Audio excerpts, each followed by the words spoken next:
میری 13 سالہ بہن درد سے چیخ رہی تھی۔ میں ہسپتال لے جانے کا کہتی تو وہ خوف سے انکار کر دیتی۔ جب وہ بے ہوش ہو گئی تو میں اسے ہسپتال لے گئی۔ ڈاکٹر نے بتایا کہ اس نے حمل ضائع کرنے کی دوائی لی ہے۔ میں پتھر ہو گئی۔ میں نے غصے سے بہن سے پوچھا، اتنی سی عمر میں کس کے ساتھ منہ کالا کیا ہے؟ وہ تڑپ کر رونے لگی۔ اس کے جسم پہ بھی گہرے نشان تھے۔ میں پریشان ہو گئی کیونکہ بہن کہیں باہر بھی نہ جاتی تھی۔ گھر میں کوئی مرد تھا نہیں۔ کچھ دن بعد رات کے وقت میری آنکھ کھلی اور میں پانی پینے کے لیے باہر گئی تو سامنے کا منظر دیکھ کر جسم لرز اٹھا، کیونکہ آج نرمین کی طبیعت بہت زیادہ خراب تھی۔ جب سے اٹھی تھی پیٹ میں درد کی شکایت کر رہی تھی اور بار بار اپنے پیٹ کو پکڑ کر بیٹھ جاتی تھی۔ اس کی یہ حالت دیکھ کر میں بے حد پریشان ہو چکی تھی۔ مجھے کچھ سمجھ نہیں آ رہی تھی، آخر اسے یہ کیسا درد تھا؟ آج سے پہلے تو کبھی اسے ایسا درد نہیں ہوا تھا، پھر آج یہ کیا ہو گیا تھا؟ کیوں اس کا پیٹ درد کر رہا تھا؟ میں نے کہا، نرمین بیٹا اٹھو تو میں ڈاکٹر کے پاس لے جاؤں۔ نرمین ایک دم سے تڑپ کر پیچھے ہٹی اور کہنے لگی، نہیں آپی، مجھے نہیں جانا، خدا کے لیے آپ مجھے ڈاکٹر کے پاس نہ لے جائیں، مجھے ڈر لگتا ہے۔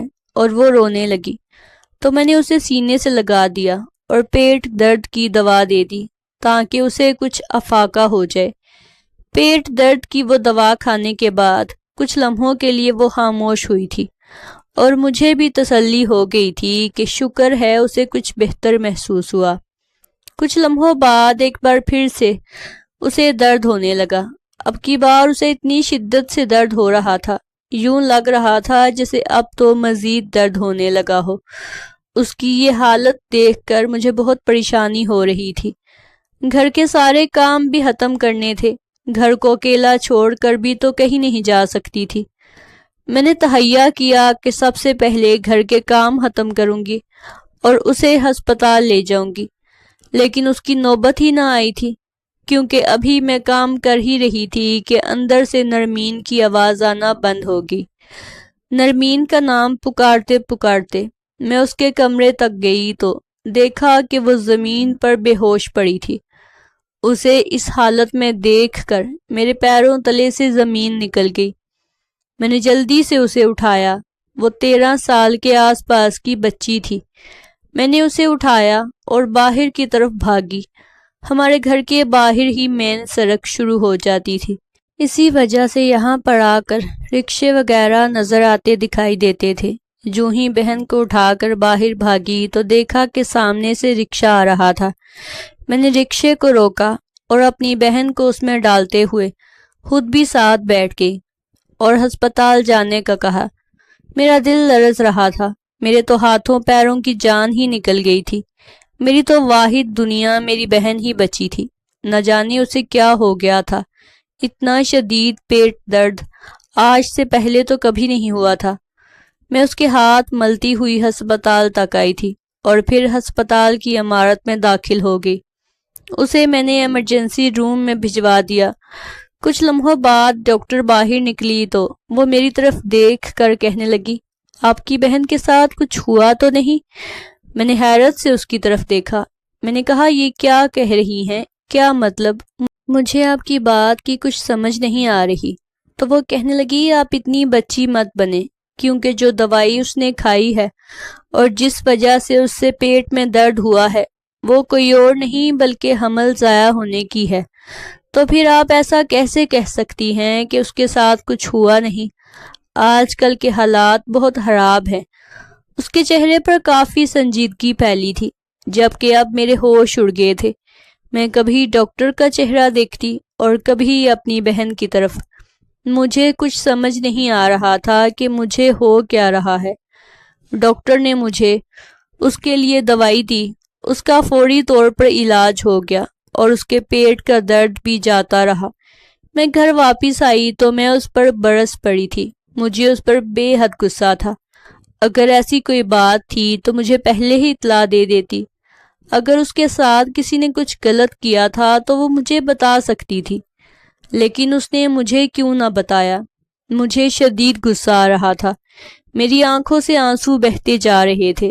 اپنے ماں باپ کے چلے جانے کے بعد میں ہی تو اس کی مکمل طور پر محافظ بن گئی تھی، اب میں ہی اس کا خیال نہ رکھ سکی تھی۔ میں خود سے بے حد شرمندہ تھی، لیکن مجھے اس پر بھی رہ رہ کر غصہ آ رہا تھا کہ اس نے مجھے آخر بتایا کیوں نہیں۔ میں نے اسے کہا کہ آخر ایسی کون سی بات ہوئی ہے؟ کیا کسی نے تمہیں ہاتھ لگایا ہے یا کوئی زبردستی ٹچ کرتا ہے تو مجھے بتاتی، کیوں نہیں؟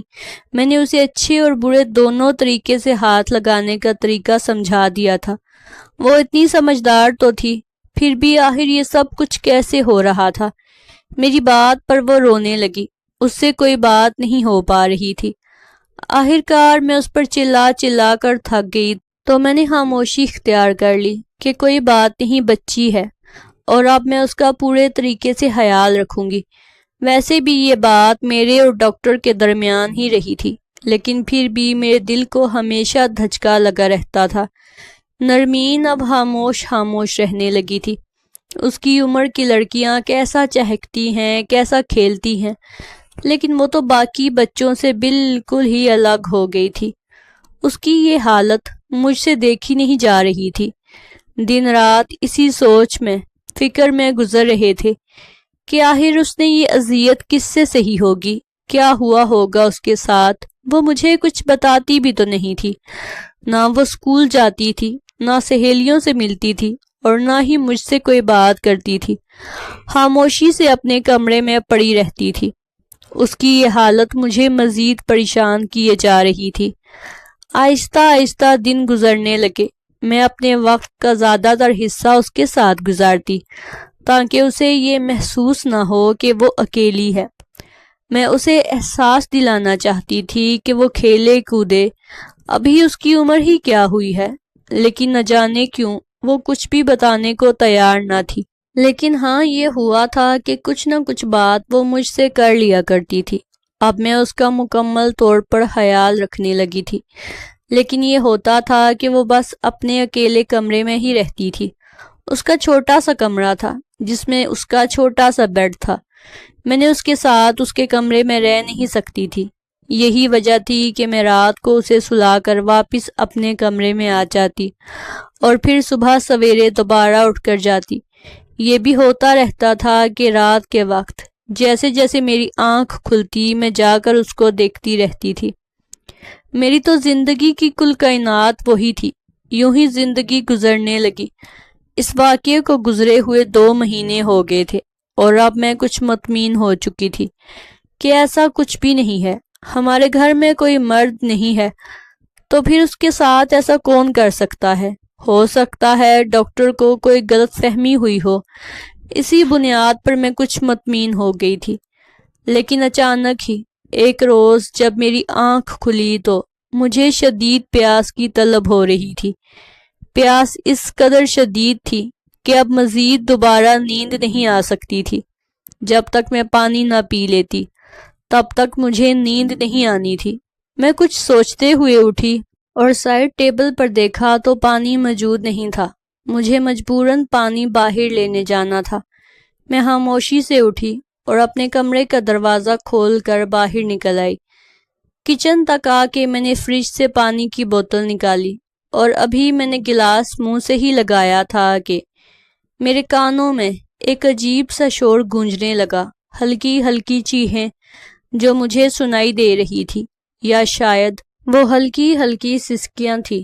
میں نے یہ آواز سننے کی کوشش کی تو میرا دھیان نرمین کے کمرے کی طرف گیا۔ یہ آواز واقعہ ہی میں نرمین کے کمرے سے آ رہی تھی۔ میرے تو پیروں تلے سے زمین نکل گئی تھی۔ میں آہستہ آہستہ قدم قدم چلتی ہوئی اس کے کمرے تک گئی۔ میں نے دیکھا اس کے کمرے کا دروازہ بند تھا، لیکن میں نے لاک کے سوراخ سے ایک آنکھ لگا کر دیکھا تو سامنے کا منظر میرا دل چیرنے کے لیے کافی تھا۔ نہیں نہیں، میں اپنے منہ پر سختی سے ہاتھ رکھتے ہوئے اپنے اندر سے اٹھتی ہوئی چیخ کو روکنے کی کوشش کی۔ دل گھبرانے لگا اور آنکھیں آنسوؤں سے بھرنے لگی۔ مجھے اب پتہ چل رہا تھا کہ چھوٹی مجھے اس بارے میں بتا کیوں نہیں رہی تھی۔ بابا کا انتقال ہوا تو ماما نے ہم پر سرپرستی کرنا شروع کر دی۔ اماں بھی سارے محلے میں بہادر عورت کے نام سے مشہور ہوا کرتی تھی، اسی لیے تو ابا کے چلے جانے کے بعد انہوں نے بہادری کا مظاہرہ کیا، مجھے اور نرمین کو پالنے لگی۔ نرمین بہت چھوٹی تھی، میں پھر بھی کچھ سمجھدار تھی۔ ہمارا کوئی بھائی نہیں تھا، بس ہمارے سر پر وہی ماں کی چھت موجود تھی جس کے سائے تلے ہم آرام سے زندگی گزار رہے تھے۔ وہ کن کن عذابوں کو سہ کر ہمیں بری نظروں سے بچاتی تھی، میں نہیں جانتی تھی۔ امی نے بابا کے چلے جانے کے بعد ہماری کفالت کا ٹھیکہ اٹھایا، ہمیں اچھے اچھے اسکولوں میں پڑھنے کے لیے بھیجا۔ بھلے ہی نرمین بہت چھوٹی تھی، مگر میں تو پھر بھی پڑھ رہی تھی۔ میری تعلیم کا سلسلہ نہ رکا۔ امی نے سلائی کڑھائی کا کام شروع کر دیا تھا۔ سلائی کڑھائی کے بعد جب کچھ وقت نکلتا تو وہ محلے کے ایک سب سے امیر گھر میں جا کر کام کرنا شروع کر دیتی، جہاں سے انہیں کچھ ہدیہ مل جاتا، اور یوں ہماری زندگی گزرنے لگی۔ امی بہت بہادر اور نیک خاتون تھی، کبھی کسی کو اپنے در سے خالی ہاتھ نہیں لوٹاتی تھی، چاہے ان کے اپنے کیسے ہی حالات ہوتے، مگر کسی سوالی کو خالی ہاتھ نہ لوٹاتی۔ امی کی دیکھا دیکھی میں بھی اب ویسے ہی ہونے لگی تھی۔ آس پاس رشتہ دار موجود تھے، وہ ہمارا حال احوال بھی پوچھتے تھے، لیکن کبھی کسی نے ایسا نہیں کیا کہ آ کر وہ ہماری حالت ہی دیکھ لے یا پھر ہماری کچھ مدد ہی کر دیں۔ ہم اکیلی عورتیں آخر زندگی کیسے گزار رہی ہیں، لیکن کہتے ہیں خون سفید ہو جاتے ہیں، اور واقع ہی میں ہماری زندگی میں ایسا ہوا تھا۔ ابا کے چلے جانے کے بعد ہر کسی کا خون سفید ہو گیا تھا، اور تو اور میرے چچا جان، ان کے بڑے بیٹے سے میں بچپن سے منسوب تھی، لیکن انہوں نے بھی ہم سے منہ موڑ لیا تھا۔ کبھی یہ نہ کہا تھا کہ یہ ہماری بہو ہے اور ہم اسے شادی کر کے اپنے گھر لے جائیں گے۔ بچپن میں ہی میری منگنی ابا نے اپنی مرضی سے چچا کے گھر طے کر دی تھی۔ ابا کے جیتے جی تو وہ چچا آتے، کافی عزت کرتے، ہمیں اپنے گھر بلاتے، اور تو اور میرا کزن یعنی کہ میرا منگیتر تک بھی مجھ سے بات کرتا، میری تعریفیں کرتا اور مجھ سے کہتا کہ بہت جلد ہماری شادی ہو جائے گی۔ لیکن جو ہی ابا کی وفات ہوئی تو انہوں نے رنگ بدلنا شروع کر دیا۔ کچھ سمجھ نہیں آ رہا تھا کہ کیا کروں اور کیا نہ کروں۔ میں ان کے گھر کئی بار مدد کے لیے بھی گئی تھی، لیکن انہوں نے منہ موڑ رکھا تھا۔ انہوں نے کہا تھا کہ ہمارے پاس تو اپنے گھر میں کچھ کھانے کے لیے موجود نہیں، ہم تم لوگوں کی کیا مدد کریں۔ اماں نے یہ دیکھا تو مجھ سے کہنے لگی کہ خبردار، اب اگر تم اپنے چچا کے گھر گئی، اگر انہوں نے تم سے شادی کرنی ہے تو وہ ضرور آئیں گے اور تمہارا ہاتھ ایک بار پھر سے مجھ سے مانگیں گے، ورنہ میں انہیں کبھی بھی اپنی چاند سی بیٹی نہیں دوں گی۔ تم خاموشی سے اپنی پڑھائی کرو، جب تک تمہاری پڑھائی مکمل نہیں ہو جاتی تب تک میں تمہاری شادی کے بارے میں نہیں سوچوں گی، اور خبردار تم نے چچا کے ہاں جانے کا سوچنا بھی نہیں ہے۔ میں شرمندگی سے آنکھیں جھکا گئی، لیکن اب مجھے رہ رہ کر یہی دھڑکا لگا رہتا کہ میں اپنے کزن سے محبت کرتی تھی اور وہ بھی تو مجھ سے محبت کرتا تھا، لیکن ابا کے جاتے ہی ان سب نے ہم سے منہ آخر کیوں موڑ لیا تھا؟ اس کی کوئی خاص واضح وجہ نظر نہیں آ رہی تھی۔ شاید وجہ یہ تھی کہ ابا چچا کے بڑے بھائی تھے اور ان کی زندگی تک ہی وہ ان کی عزت کرتے رہے تھے، اور ان کے چلے جانے کے بعد وہ اب ہمیں پرایا سمجھنے لگے تھے۔ میں ایک دو بار جب چچا کے گھر گئی اور بے عزت ہو کے واپس آئی تو اس کے بعد امی نے مجھے کبھی بھی وہاں نہیں جانے دیا۔ اب یہ ہو گیا تھا کہ امی جب سلائی کڑھائی کرتی تو میں بھی اب ان کا ہاتھ بٹا دیتی ہوں۔ نرمین چھوٹی تھی، اگر امی کام کر رہی ہوتی اور نرمین رو رہی ہوتی تو اسے میں اٹھا لیتی، اور یوں زندگی کی گاڑی نے آگے چلنا شروع کیا۔ جب نرمین 12 سال کی ہوئی تو ایک دن اچانک امی کی طبیعت خراب ہونے لگی۔ ان کے سینے میں بائیں طرف درد اٹھنے لگا اور ان کو سانس لینے میں تکلیف ہونے لگی۔ میں اسکول گئی ہوئی تھی، نرمین بھی اسکول تھی۔ جب میں واپس آئی تو امی درد کی وجہ سے بے ہوش ہونے کو تھی۔ میں نے جلدی سے آگے بڑھ کر امی کو سنبھالا اور کہنے لگی کہ امی کیا ہوا؟ انہوں نے بس اپنے سینے کے بائیں طرف اشارہ کیا اور کہا کہ بہت درد ہے، اور پھر بے ہوش ہو گئی۔ میرے تو پیروں تلے سے زمین ہی نکل گئی، میری آنکھیں آنسوؤں سے تر ہونے لگی۔ میں جلدی سے بھاگتی ہوئی اپنے پڑوس میں گئی۔ وہاں سے میں نے کچھ لوگوں کو مدد کے لیے بلایا اور پھر ایمبولینس بلوائی گئی اور میں امی کو لے کر ہسپتال آ گئی۔ ہسپتال لانے کے بعد پتہ چلا کہ امی کو بہت شدید قسم کا ہارٹ اٹیک ہوا ہے اور ان کی زندگی خطرے میں ہے۔ میری تو زندگی کا واحد سہارا ہی میری ماں تھی۔ اگر وہ چلی جاتی تو میں کیا کرتی؟ بے بسی سے رونا آ گیا تھا۔ یوں لگ رہا تھا جیسے میری ساری دنیا لٹتی جا رہی ہو۔ میں اللہ کے حضور بار بار اپنی ماں کی صحت کی دعا مانگنے لگی۔ کاش کہ امی جلد سے جلد ٹھیک ہو جائیں۔ امی جلد ٹھیک ہو جائیں گی تو پھر ایک بار پھر سے زندگی معمول پر آ جائے گی۔ لیکن شاید خدا نے کچھ اور ہی لکھا تھا۔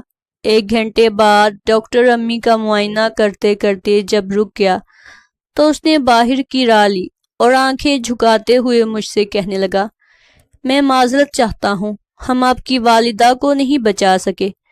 کہنے کو تو یہ صرف ایک جملہ تھا، لیکن اس ایک جملے نے میری زندگی تباہ کر ڈالی۔ ایک دم سے آندھیوں اور طوفانوں میں میرا دل جکڑنے لگا کہ میری زندگی میں یہ کیا ہو گیا تھا۔ پہلے باپ کا سایہ چھن گیا اور اب ماں کا بھی۔ چھوٹی سی بہن کا خیال میں کیسے رکھوں گی؟ اسے کیسے پالوں گی؟ پہلے تو ماں سر پر موجود تھی، انہوں نے کبھی بھی کوئی مشکل وقت ہم پر نہ آنے دیا، لیکن اب ماں چلی گئی ہیں تو اب نہ جانے ہمارا کیا حال ہوگا۔ دل تھا کہ درد سے پھٹا جا رہا تھا۔ میں ہچکیوں کے ساتھ اور وہیں پر گھٹنوں کے بل بیٹھتی گئی۔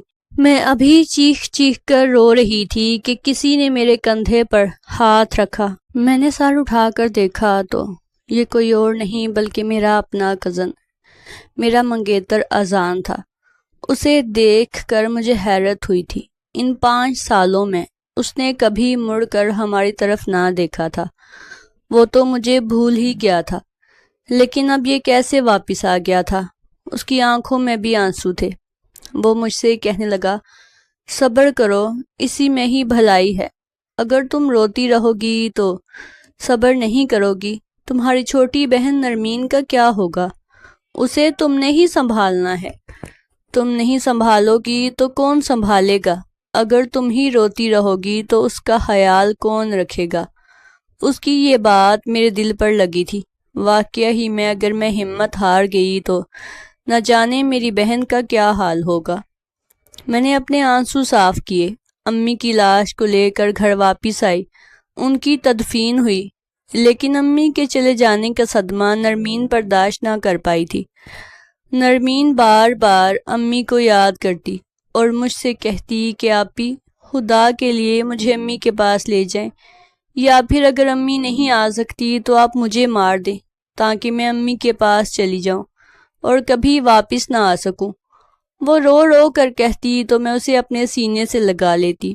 میں نے اسے کہا، دیکھو بیٹا، اب تم ہی میری ہمت ہو، تم ہی میرا سہارا ہو، میں تمہارے آسرے پر زندہ ہوں۔ اگر تمہیں کچھ ہو گیا تو میں کیا کروں گی؟ وہ مجھے بے حد عزیز تھی۔ امی کی آخری رسومات ادا کرنے کے بعد بھی اذان ہمارے ساتھ ہی رہا تھا۔ امی کی وفات پر چچا چچی آئے تھے، لیکن حال پوچھنے کے بعد اور امی کا افسوس کرنے کے بعد وہ واپس چلے گئے اور دوبارہ انہوں نے مڑ کر نہ دیکھا۔ لیکن یہ بات تھی کہ اذان اب میرے ساتھ سایہ بن کر رہنے لگا تھا۔ مجھے حیرت ہو رہی تھی۔ میں نے اس سے کئی شکوے، کئی گلے کیے تھے۔ اس نے مجھ سے معافی مانگی اور کہا کہ میں پڑھ رہا تھا اور مجھے اس بارے میں کوئی علم نہیں تھا کہ تم ہمارے گھر بھی آئی ہو یا نہیں۔ مجھے کسی نے کچھ نہیں بتایا تھا۔ اب جیسے ہی مجھے تمہاری حالت کا علم ہوا، میں بھاگتا ہوا تمہارے پاس آیا ہوں۔ تم مجھے معاف کر دو۔ بے شک تمہیں میری ضرورت تھی، لیکن میں اس وقت تو تمہارے کام نہ آ سکا۔ مجھے معاف کر دو۔ اور ایک بار پھر سے میرا ہاتھ تھام لو، بہت جلد ہم شادی کر لیں گے۔ میں اس وقت دکھوں کی ماری ہوئی تھی۔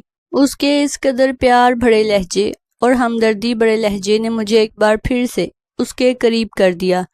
میں آنکھیں بند کر کے اس پر یقین کرتی چلی گئی۔ نرمین امی کے چلے جانے کے بعد کافی غمگین رہنے لگی تھی۔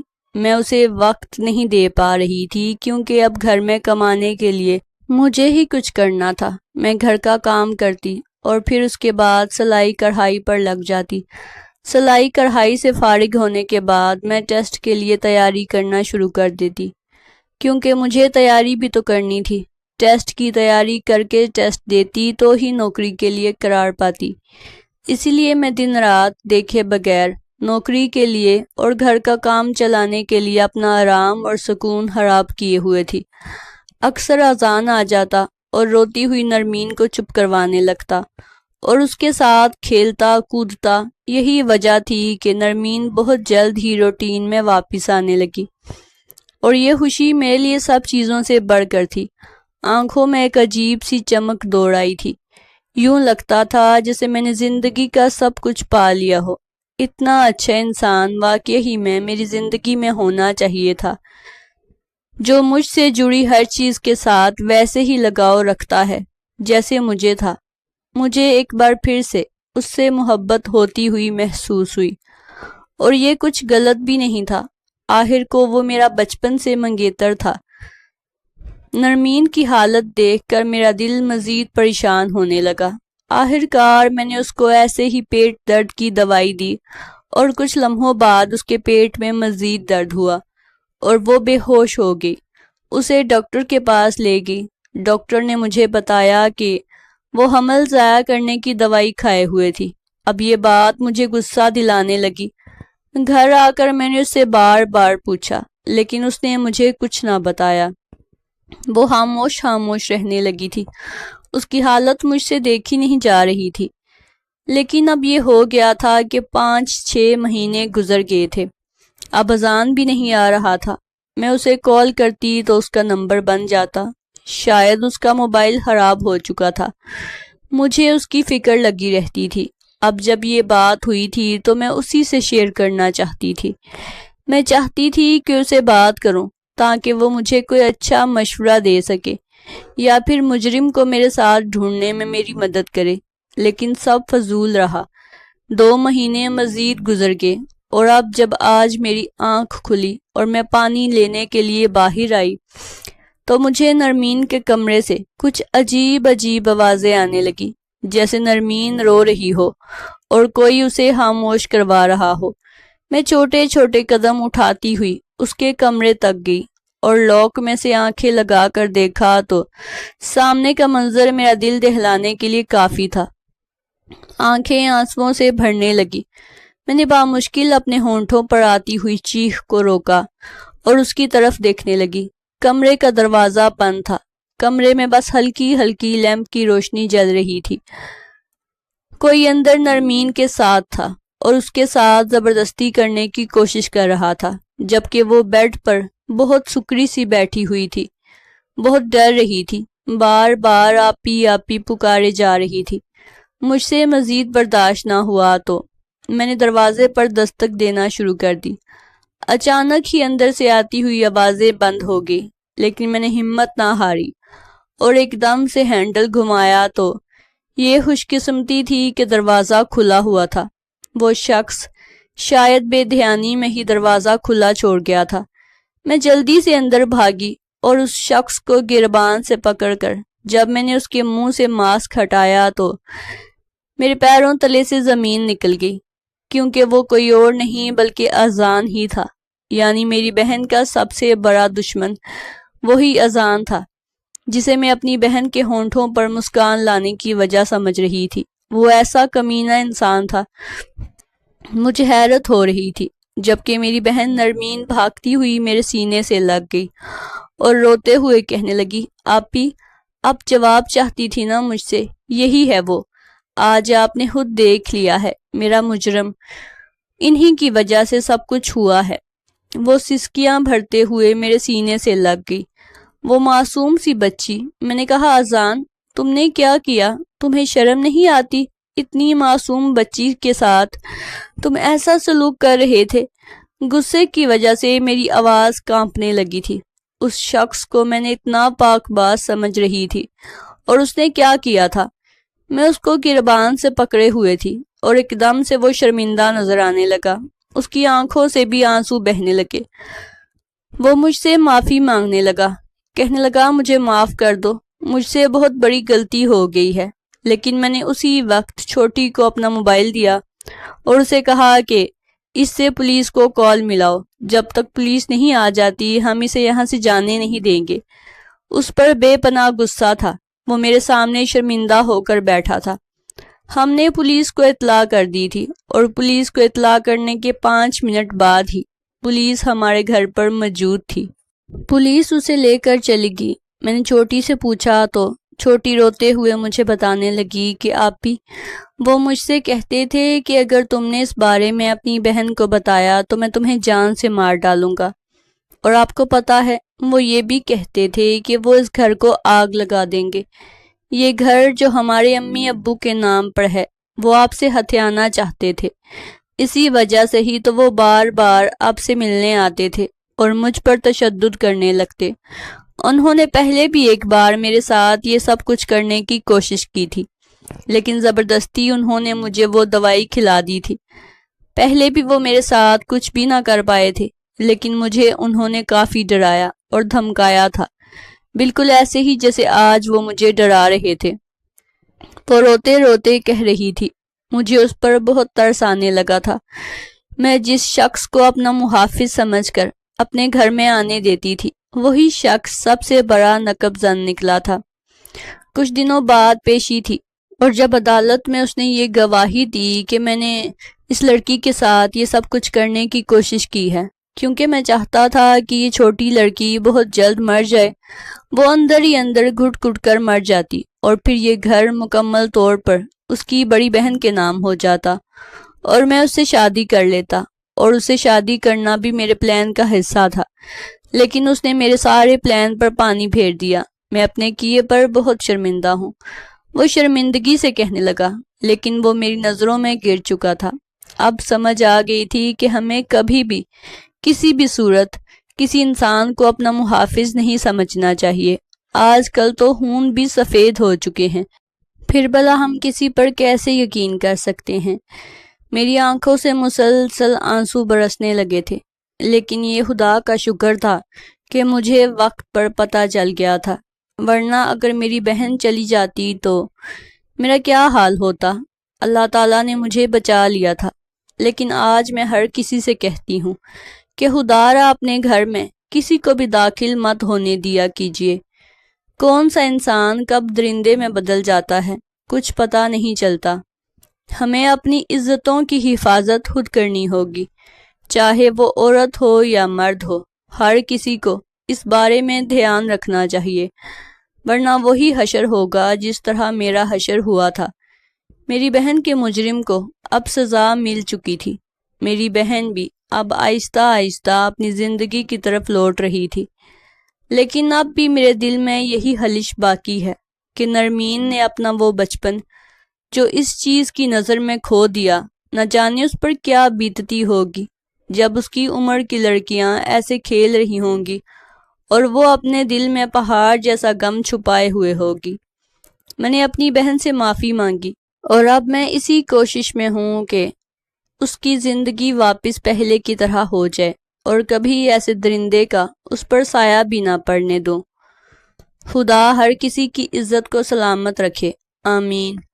ناظرین، اگر آپ کو ہماری کہانی اچھی لگی ہے تو ہماری ویڈیو کو زیادہ سے زیادہ لائک کر دیں، شیئر کر دیں، اور مزید اس طرح کی سبق آموز کہانیاں اور واقعات سننے کے لیے ہمارے چینل کو سبسکرائب کر دیں۔